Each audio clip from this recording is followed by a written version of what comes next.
What's up, everybody? Welcome into today's show. We officially will get you into game week for SEC Week 1. We literally have a tidbit or a note for every team in the SEC today, so we got a lot to cover. We'll bring you updates on the Ole Miss and LSU quarterback battles. A&M and Auburn talk about their quarterback decisions. We'll also get you some takeaways from the depth charts at Alabama, Kentucky, and Ole Miss.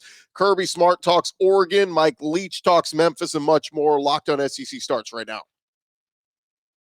Are Locked On SEC, your daily podcast on the Southeastern Conference. Part of the Locked On Podcast Network, your team every day.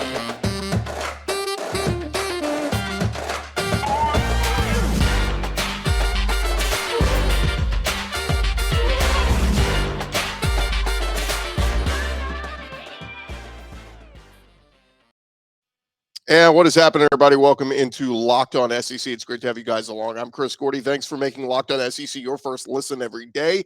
And remember, Locked On SEC is free and available on all platforms, including YouTube and at lockedonsec.com. Let's jump into it. Let's go around the conference. Boots out to the right. Takes the handoff. What a catch! Around the conference. And we start over at Ole Miss as Lane Kiffin has a quarterback decision to make coming into this season.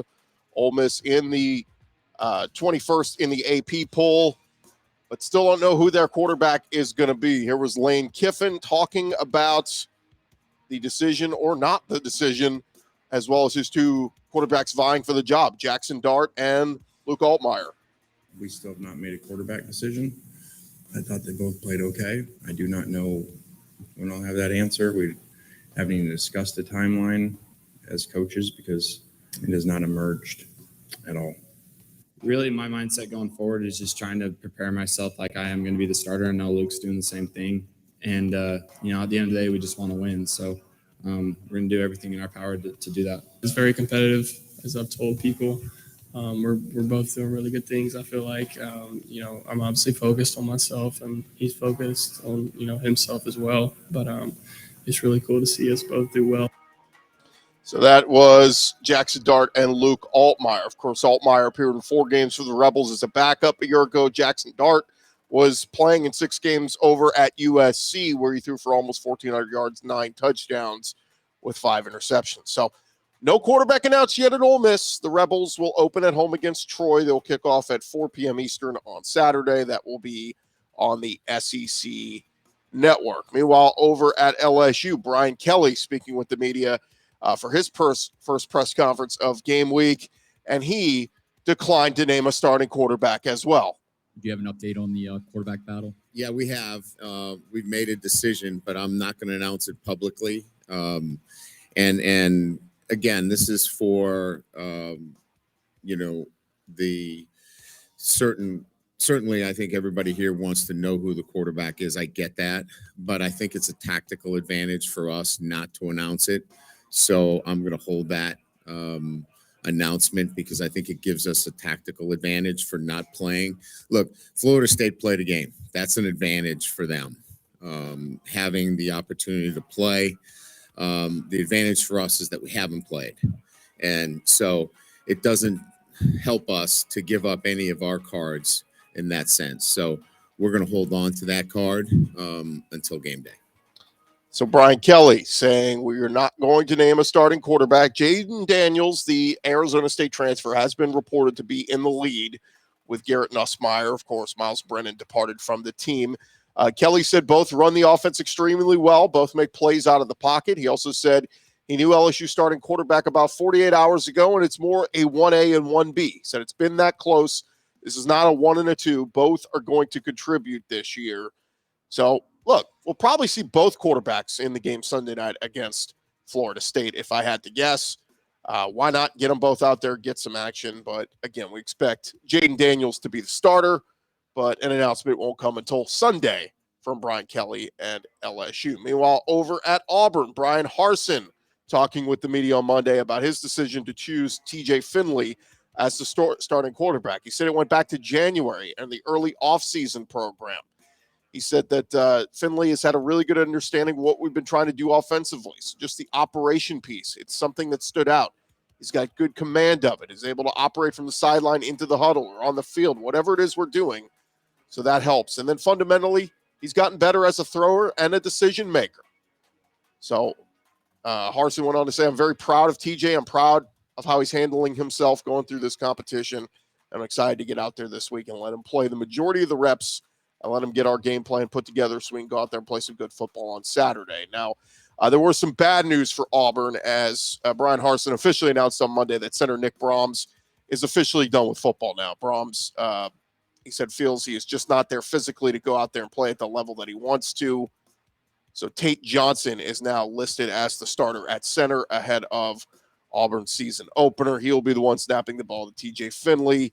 Auburn and Mercer set to kick off 6 p.m. Central at Jordan-Hare Stadium September 3rd. As for TJ Finley, he spoke with the media yesterday talking about the ups and the downs of transferring from LSU, coming into Auburn, being thrown into the fire after Bo Nix got hurt last year. And he talked about some of the difficulties and the decisions he had to make this offseason, especially when you had not one but two transfer quarterbacks coming in through the portal in Zach Calzada and Robbie Ashford. Here was TJ Finley.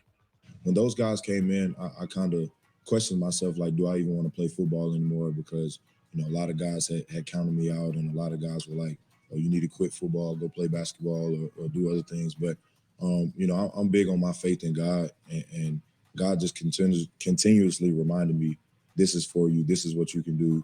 And he kind of showed me, through bits and pieces that I went through last year that, this is for me. So, yeah, those guys push me a lot each and every day, and we push each other. And I think that's a testament to how hard Robbie has worked as well. He's a very good talent. And like I said, he's pushed me a lot. Well, that was TJ Finley. Again, a lot of people think we're going to see Robbie Ashford in some way, shape, or form as well on the Auburn football field this year. So we'll see as they get underway with Mercer this weekend. And then over at Texas A&M, we're completing the four-teamer on quarterback decisions that needed to be made here. Of course, Haynes King announced as the starter at Texas A&M, suffered that season-ending ankle injury in the Aggies' second game of the year last year against Colorado. Jimbo Fisher on Monday talked about King and why he emerged. He said, Haynes King is a very involved guy. That's who he is. It was more from Jimbo on what led to Haynes being the guy. With Haynes King, what was that deciding factor, a moment that really made you decide that he was the one that you wanted to start? There's multitudes. There's no deciding factor. There's multitudes of things over periods of time.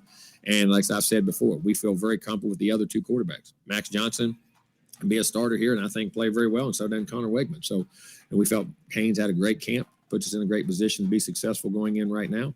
And that's what we believe in. And there's no one thing. It's a multitude of things on a daily basis, from on field, off field, throwing, running, reading, checking, and effect on. But at the same time, I said it took a while because you had guys that were matching each other. Guys played very well off of each other and kept pushing each other. And then, but we had to make a decision for the first game. So we're very comfortable with Max. Haynes thought he had a great camp, but felt very good with Max and Connor also. That, if Lord willing, nothing happens. But you feel very comfortable in that situation. As we did last year, you definitely need them. So Jimbo knocking on wood there, hoping that Haynes King is able to stay healthy all year. But again, he feels good about having Max Johnson, the LSU transfer, and the true freshman Connor Wegman behind him. Again, Jimbo Fisher saying that, he likes Haynes King. He's had a great camp, and he's ready to go. King completed 22 of 35 passes for 300 yards, 2 touchdowns in the 2 games he appeared in a year ago. The Aggies will open their season on Saturday. It's an early one, 11 a.m. Central against Sam Houston State. That will be on the SEC Network. Thank you guys again for making Locked On SEC your first listen every day. When we return, we'll continue on going around the conference, hitting on every SEC school with tidbits heading into game week. Quick reminder for you guys, it is game week. That means you need to be heading over to BetOnline. BetOnline is the fastest and easiest way for you to check in on all your betting needs. You can find all your favorite sports and events at the #1 online source for odds, lines, and games.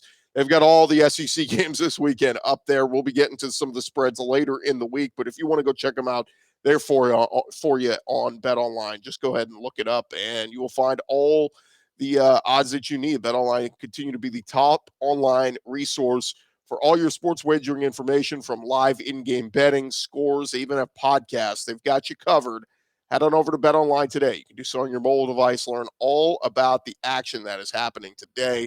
Bookmark them in your phone. It should be the first place you go to every day before you make your betting decisions. It is BetOnline, and it is where the game starts.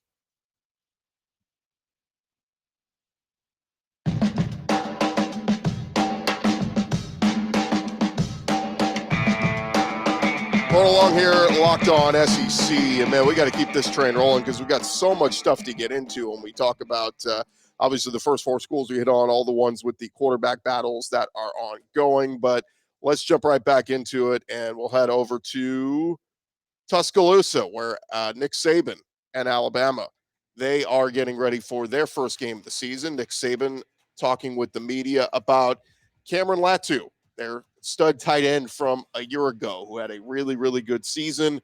But as Alabama's depth chart came out yesterday, Latu was not listed on the depth chart. He will start practicing today, Nick Saban said. Rehab went well. He was on the treadmill last week.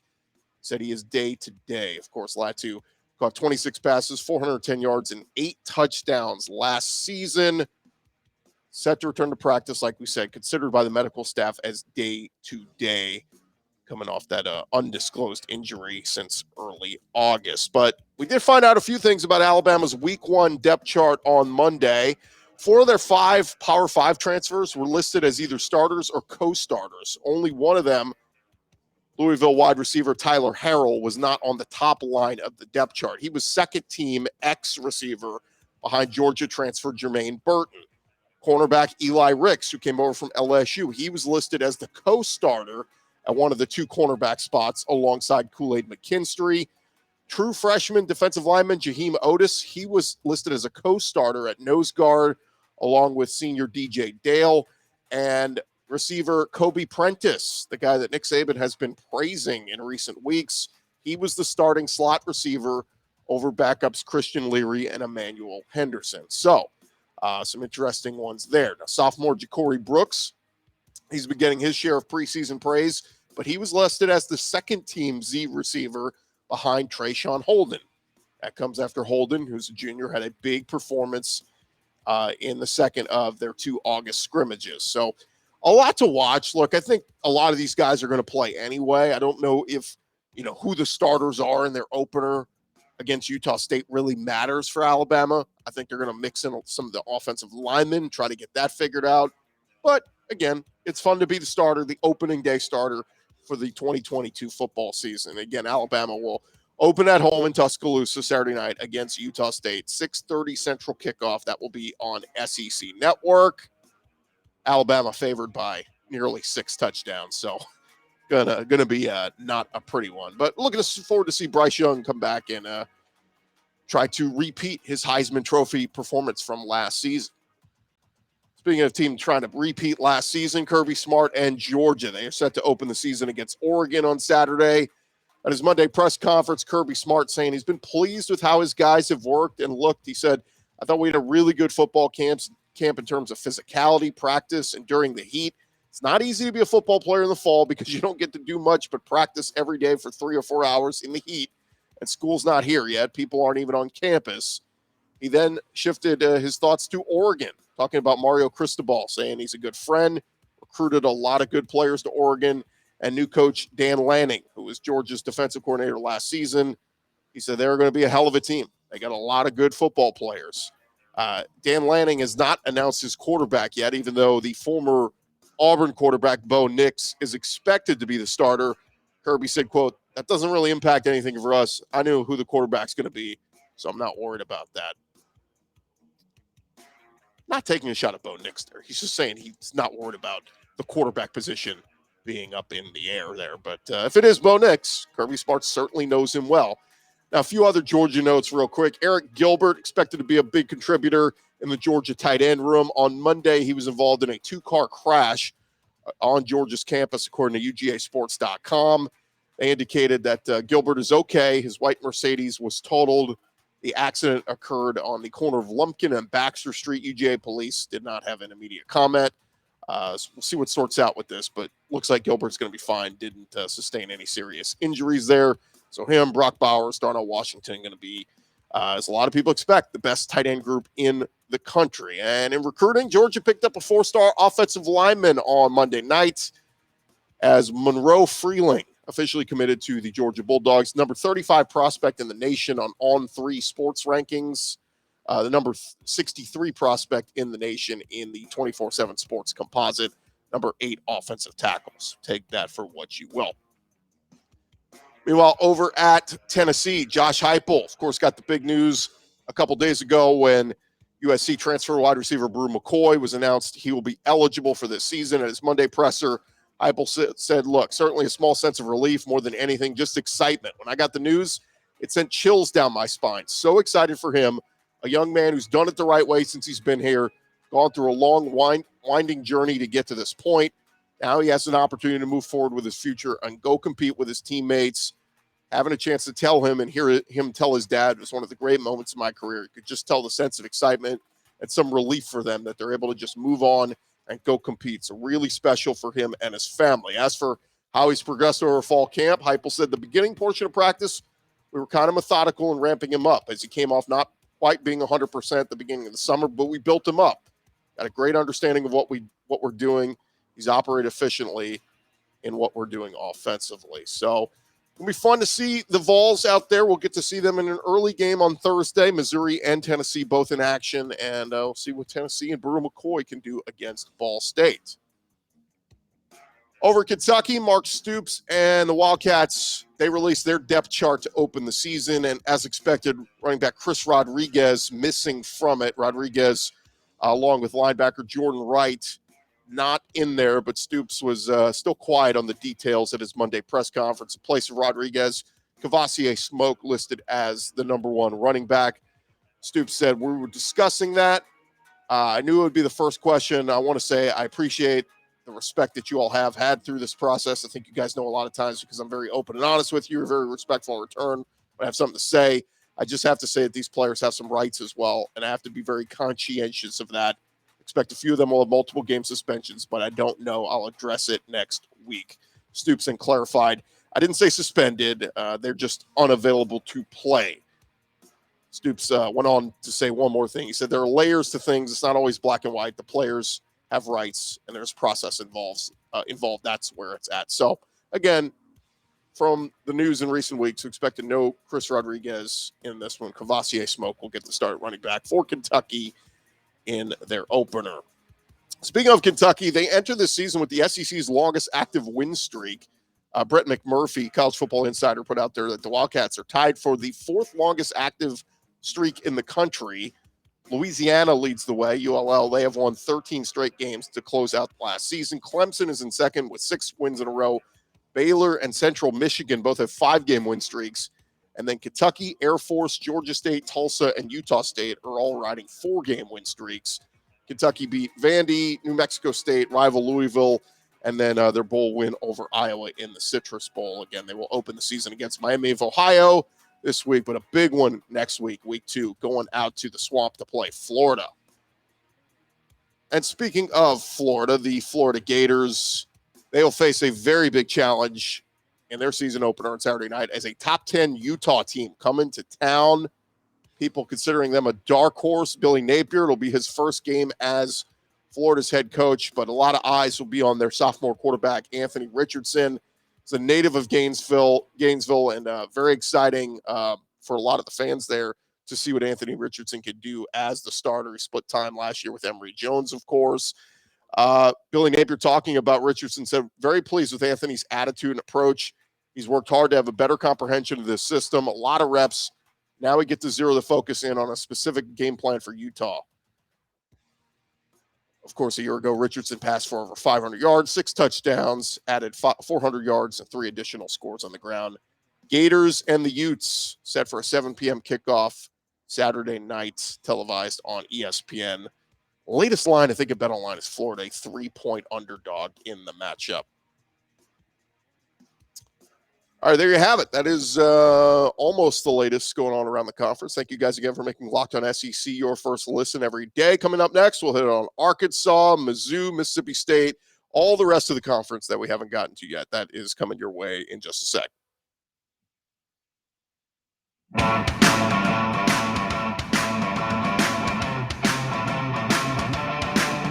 Final segment here on Locked On SEC. Man, we're getting you guys ready for game week 1 in the SEC. Coming out of Monday with a lot of the pressers going on around the conference. Again, some teams doing their pressers, releasing depth charts on Tuesday. So we'll get to that throughout the week. But wanted to get you caught up on everything that happened on Monday. And, of course, some depth charts and things going on around the conference. Sam Pittman over at Arkansas, the next head coach up, who was talking about his team. Arkansas finished 9-4 a year ago. Expectations high for the Razorbacks. Big part of that is their quarterback, KJ Jefferson, who passed for 2,600 yards, 21 touchdowns, 4 picks last year, but also a big-time runner. 664 rushing yards and 6 rushing touchdowns on the ground. He's big, he's physical, and he does not go down easy. On Monday, talking with the media, Sam Pittman admitted he wouldn't mind seeing KJ Jefferson run the ball a little bit less this year to ensure that he stays healthy. But he did add that he would never ask his star quarterback to not be aggressive and not do what he believes is best for the team. He said, look, it's hard to coach that out of a kid. You can tell him, hey, man, we got to have you healthy. And he's going to do whatever he wants to do. If he thinks he needs to set the tone, then he's going to go do it. I'm not going to coach him out of being aggressive, but I'm going to ask him to take care of himself. So asking him to be an aggressive but responsible runner, Sam Pittman asking of KJ Jefferson. Jefferson and Arkansas will open their season, a big test this Saturday against Cincinnati. Razorbacks ranked number 19, the AP poll. They're around a 6-point favorite on BetOnline. That game will kick off 2:30 Central on ESPN, Arkansas versus Cincinnati. Over at Mississippi State, Mike Leach and their company, their group, they released their official depth chart ahead of their Saturday opening game against Memphis. Senior Caleb Ducking holding down first-team duties at the Z spot. Jameer Calvin and Jaden Wally, they swapped in and out with the first-team offense at the Y. At the other slot position, the H, Austin Williams has been steady there. Rufus Harvey as well. And then on the outside, junior Ladidrick Griffin and sophomore Ra Thomas were the 1-2 combo there. Georgia transfer Justin Robinson also made a late push. So it looks like it's going to be this: Ducking at the Z, Harvey at the Y, Thomas at the X, and Williams at the H. Those are your 4 starting wide receivers. But again, expect many of mixing of those guys in, including Jaden Wally and Rufus Harvey. And again, they're just all going to be mixed in. So Mississippi State, they're going to throw the ball a lot. Will Rogers is going to throw for a ton of yards. Mike Leach's thoughts on Memphis, though. He said, quote, I think they're all good. They have most of their guys back. I think they have good speed. They got some big guys. Their quarterback had an impressive first year. I'm sure he's going to be better than he was last year. So there you go. There's Mike Leach's in-depth scouting report on Memphis Tigers. But Mississippi State hosting Memphis, they owe them a little payback for last year's game that had some questionable calls down the stretch. So that will be a fun one. Over at Missouri, Eli Drinkwitz and his team getting ready for Thursday night game, which means a lot to the Mizzou faithful as they will take on Louisiana Tech. Cornerback Ennis Rakestraw Jr., he's their top cornerback, set to return after suffering a torn ACL last October. Rakestraw said this week, tempo is one of the main things we've seen out of those guys at Louisiana Tech. They have some dynamic receivers on that side of the ball, a new quarterback who's a good player. They're going to make a lot of smart decisions. Rakestraw said he wants to perform admirably against every receiver he faces. So during the summer, he worked one-on-one drills with their All-American top receiver, Luther Burden. And, of course, it didn't take very long for Rakestraw to see the talent in Burden's skills and the work ethic that he has. He said, me and Luther have the same mindset. We got chirpy sometimes, but it was always good work with each other. So looking to see how Mizzou looks going up against Louisiana Tech this Thursday night. Over at South Carolina, they announced a new name for their live mascot, Sir Big Spur. It is going to be now known as the General. So they made the announcement on Monday. So look forward to the General. I still think Marco Pollo or Cluck Norris was a better option, but they did not go with those. When football season starts against Georgia State on Saturday, the General will have a new perch as well. The AD, they're creating a C for the General to sit on, which replicates the South Carolina Block C logo. In recruiting news for South Carolina, Desmond Umeozulu, I guess that's how you say it, 4-star edge rusher. He announced his commitment to the SEC. 6'6", 239-pounder, committed to South Carolina, ranked the number 20 edge player in the class of 2023. So big pickup for them. And lastly, over at Vanderbilt, they opened some eyes on Saturday night with their big 63-10 win at Hawaii. A lot of people taking some big takeaways from that. Chris Doring on the SEC Network said he liked what he saw from Vandy. He said, look, this doesn't mean they're going to go undefeated or win the national championship, but I think we can all agree. We saw progress from where they were just a year ago. We're seeing some changes. I think what you saw was a team that's resilient, started slow, struggled with some penalties early on, but did not let that get them down. And also Vanderbilt and First Bank making history on Monday, signing a 10-year football stadium naming rights and campus collaboration agreement. Vanderbilt Stadium will be called First Bank Stadium starting immediately with this season. First Bank will also become the official bank of Vanderbilt Athletics and their alumni association. They're headquartered in Nashville. According to Pete Thamel of ESPN, it will be the first time in more than a century of Vanderbilt football that the school has sold the stadium's naming rights. Thamel said the agreement should lead to a significant financial influx for the school and bolster AD Candace Lee's attempts to modernize the football program. So get ready for going to Neyland Stadium, Jordan-Hare Stadium, and First Bank Stadium when you go to play Vanderbilt. And that is the latest news going on around the conference. We caught you up news and tidbits from all 14 schools. There's a lot going on, man. It's a big game week. We got a lot planned for you throughout this week. We're going to have our buddy Lynn Scarborough from Lindy Sports join us this week. We're going to catch up with Taylor McGarg ahead of some of the big games this week in the SEC, and we will get you our picks for all the games this weekend. Look, some of them are going to be blowouts, don't get me wrong. Will we have anybody score 63 like Vandy did? I don't know. We'll see.